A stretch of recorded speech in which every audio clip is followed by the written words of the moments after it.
اللہ رب العزت کا کلام پڑھو. خدا کا قرآن تمہیں پکار پکار کر کے کہہ رہا ہے گناہ کرنے والی کسی قوم کو اللہ نے عزت کے ساتھ جینے کا حق نہیں دیا. ان قوموں کو صفحہ ہستی سے مٹا دیا گیا جن قوموں نے اللہ کی نافرمانی کی. آئیے میں چند مثالیں پیش کر کے اپنے اصل عنوان کی طرف آنا چاہتا ہوں. میرے پیارے آقا صلی اللہ تعالی علیہ وسلم کے پیارے دیوانوں، یمن کے اندر ایک شہر ہے جس کو صنعا کہتے ہیں. صنعا سے 6 میل کے فاصلے پر ایک قوم بسا کرتی تھی. اس قوم کو قوم سبا کہتے ہیں. اللہ اکبر. یہ قوم سبا بڑی ترقی یافتہ قوم تھی. اس قوم کا حال یہ تھا، اس کے پاس مال کی فراوانی تھی، اس قوم کے پاس مکانات بہترین تھے، اس قوم کے پاس لباس بہترین تھے. آج آپ کو بتاؤں مالدار سے مالدار لوگ ہیں، لیکن آپ دیکھ یہاں سے لے کے وہاں تک یا پورے بھاؤ نگر میں یا پورے ملک ہندوستان میں آپ تحقیق کر لیں، جو کیڑے سے ریشم بنتا ہے وہ ریشم کے کپڑے آج ہمیں میسر نہیں آتے. مردوں کو تو ریشم حرام ہے، لیکن آج ہمارے گھر کی عورتیں بھی ریشم نہیں پہنتی. جو اصل ریشم ہے وہ آج ہمارے پاس میسر نہیں. اللہ اکبر. بڑا قیمتی ہوتا ہے ریشم کا کپڑا، لیکن آج اس ترقی یافتہ دور کے اندر بھی بہت زیادہ وہ میسر نہیں ہے. لیکن اس دور میں لوگ ریشمی لباس پہنا کرتے تھے. کون سا ریشمی لباس؟ جو کیڑے سے ریشم بنتا ہے، اسی سے دھاگا بنتا تھا اور اس کے ذریعے سے جو ہے وہ کپڑے بنے جاتے تھے. آپ غور فرمائیں، اللہ نے ان کو اتنا قیمتی لباس عطا فرمایا. آج ہم مکان بناتے ہیں اینٹوں کے ذریعے سے بناتے ہیں، لیکن وہ لوگ جو مکان بناتے تھے وہ پہاڑوں کو تراش کر کے اس کے اندر مکان بنایا کرتے تھے. میرے آقا صلی اللہ علیہ وسلم کے دیوانوں، آج ہماری عمر 60-70 سال ہوا کرتی ہے. زیادہ سے زیادہ اگر کوئی 80 سال کی عمر میں پہنچ جائے تو ہم رشک کی نظر سے اسے دیکھتے ہیں، یار اس کی تو جو ہے وہ بڑی قسمت عظیم ہے. یہ انسان 80 سال اور 90 سال کی عمر میں پہنچ رہا ہے. میرے آقا صلی اللہ علیہ وسلم کے دیوانوں، لیکن آپ مجھے بتائیں اگر کوئی 80 سال کی عمر میں پہنچ جاتا ہے اسے لوگ پکڑ کر کے لے کر کے چلتے ہیں. لیکن ان قوموں کا حال یہ تھا، 500 سال کی عمر وہ پاتے تھے اور 4 سال کی عمر میں بھی نکاح کرتے تھے، 300 سال کی عمر میں بھی نکاح کرتے تھے، 400 سال کی عمر میں بھی نکاح کرتے تھے. آپ اندازہ فرمائیں ان کا عالم یہ تھا. اللہ رب العزت نے ان قوموں کو بھرپور نعمت عطا فرمائی، انہیں نعمتوں سے مالا مال کیا. لیکن قوم سبا کو جس وقت اللہ نے مال و دولت سے نوازا، اللہ نے ثروت سے نوازا، اس قوم نے اللہ کی نافرمانی شروع کر دی. اس قوم نے رب کی نافرمانی کی، اللہ رب العزت کے قانون کے ساتھ بغاوت کی. اللہ رب العزت نے ان کی ہدایت کے لیے 13 انبیاء کرام کو مبعوث فرمایا، 13 نبیوں کو جلوگر فرمایا. اللہ کسی قوم کو ہلاک نہیں کرتا اس وقت تک جب تک کہ اس کے اندر مصلح کو نہ بھیج دے، جب تک کہ اس کے اندر ہدایت کرنے والے کو نہ بھیج دے، جب تک کہ اس قوم کو واعظ و نصیحت کرنے والے کو اس قوم کے درمیان نہ بھیج دے. اللہ رب العزت نے ایک نہیں 13 نبیوں کو جلوگر فرمایا. اس قوم کی ترقی کا عالم یہ تھا، اس قوم کی سوچ و فکر کا عالم یہ تھا. اس قوم نے سب سے پہلے پانی کو ذخیرہ کیا اور ڈیم بنائے. اللہ اکبر. جب اس قوم نے ڈیم بنائے تو وہاں کھیتیاں ہری بھری تھی، وہاں پر ہر چیز کی فراوانی تھی، میٹھے پانی کے لیے وہاں پر بہت فراوانی تھی. وہ قوم جب اکڑ گئی اور اس قوم کے دل و دماغ کے اندر یہ تصور پیدا ہوا یہ سب کچھ ہماری محنتوں کا ثمرہ ہے، ہم اپنی دولت سے جو چاہیں کریں، ہم اپنے مال سے جو چاہیں کریں، ہم اپنے انداز سے جو چاہیں کریں. اللہ نے 13 نبیوں کو بھیجا. 13 انبیاء کو بھیجنے کے بعد جب وہ قوم نہ سدھری تو اللہ رب العزت نے ایک چوہے کے ذریعے سے اس قوم کو ہلاک کر دیا. اور ہلاک یوں کیا کہ اللہ اکبر، ایک چوہا ان کے ڈیم کے اندر سوراخ کرتا ہے. آپ مجھے بتاؤ میرے اللہ کی قدرت اور طاقت کا عالم کیا ہے. چوہا پتھر کو کاٹ نہیں سکتا، لیکن اللہ رب العزت نے ایک چوہے کو جب چن لیا تو اللہ نے اس کے اندر یہ طاقت عطا کر دی اس کے پیروں اور اس کے دانتوں میں کہ اس نے پہاڑ کو کاٹنا شروع کیا اور چھوٹا سا سوراخ جو ہے ان کے ڈیم کے اندر بن گیا. اور وہ سوراخ سے جب پانی گزرنے لگا تو ڈیم کا سوراخ بڑھتے بڑھتے بہت بڑا، اور اس کے بعد جب سیلاب آیا تو وہ قوم کو ہلاک کر دیا گیا.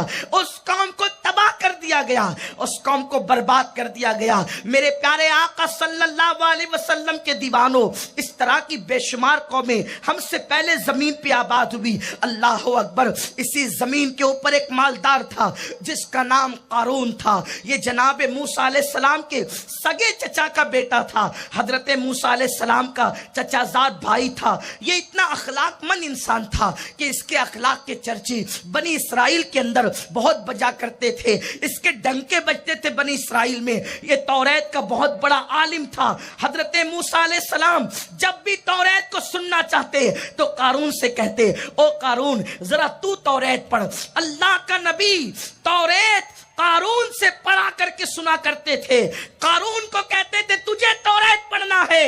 وہ اخلاق مند بھی تھا، وہ عالم بھی تھا، وہ توریت کا بہترین قاری بھی تھا، اس کی آواز میں بلا کا جادو تھا۔ آپ غور فرمائیں، جب جناب موسیٰ جیسا پیغمبر توریت اللہ کی کتاب قارون سے سننا پسند کرتے ہو تو حال کیا ہوگا اس کا۔ لیکن جب اللہ نے اس کو مال و دولت سے نوازا تو قارون کی طبیعت بدلنا شروع ہوئی، حضرت موسیٰ علیہ السلام سے دور ہونا شروع ہوا۔ اور پھر ایک وقت وہ آیا کہ جب اس کے پاس اللہ رب العزت نے دولت کی اتنی فراوانی عطا کی، قرآن کہتا ہے کہ اللہ نے اس کو اتنی دولت دی تھی کہ اس کی تجوری کی چابیاں ایک بہت بڑی جماعت انسانوں کی اٹھایا کرتی تھی۔ اور مفسرین فرماتے تھے قارون کے خزانے کی چابیاں 70 اونٹ پر لاد کر کے لائی اور لے جائی جاتی تھی۔ ذرا غور کریں، چابیوں کا یہ عالم ہے تو تجوریوں کا عالم کیا ہوگا، اور تجوریاں اتنی زیادہ تھی تو مال کا عالم کیا ہوگا۔ لیکن اللہ رب العزت نے جس وقت زکوٰۃ کے احکام نازل فرمائے اور قارون کو بھی یہ بات پہنچی، اللہ کے پیغمبر نے فرمایا کہ زکوٰۃ تم پر فرض ہے، اس وقت لوگوں نے جو خوش نصیب لوگ تھے وہ اللہ رب العزت کے حکم پر سر تسلیم خم کر لیتے ہیں۔ قارون نے کہا ٹھیک ہے، میں بھی اپنی دولت میں سے ہزارواں حصہ جو ہے وہ زکوٰۃ کے طور پر ادا کر دوں گا۔ لیکن جب یہ بات سامنے آئی، قارون حساب کرنے کے لیے گھر پہنچا، اور جب اس نے حساب کیا، حساب کرنے کے بعد جب اس کی آنکھیں پھٹ گئی، اتنی بڑی دولت مجھے اللہ کی راہ میں خرچ کرنی ہوگی۔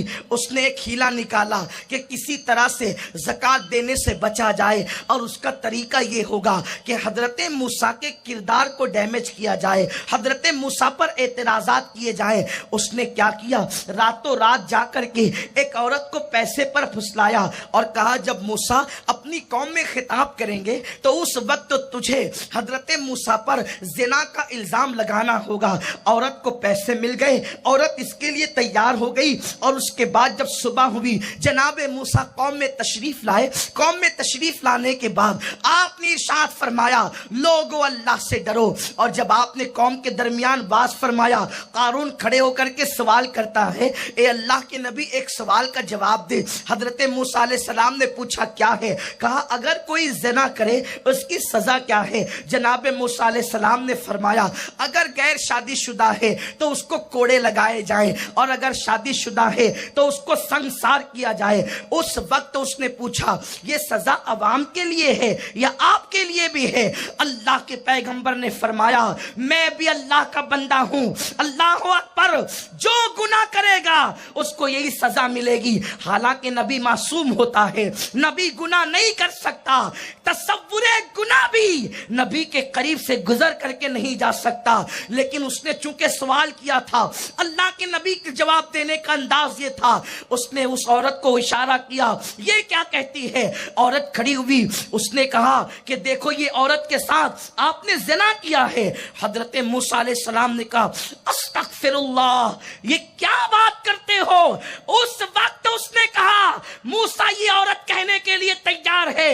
حضرت موسیٰ نے کہا اے عورت یہ بتا، اس اللہ کی قسم کھا کر بتا جس نے تمہاری نظروں کے سامنے فرعون کو غرق کیا، جس نے توریت کو مجھ پہ نازل کیا، اس رب کی قسم کھا کر کے بتا، اس اللہ کی قسم کھا کر کے بتا، اس رب کی قسم جس نے طور کو تم پر اونچا کیا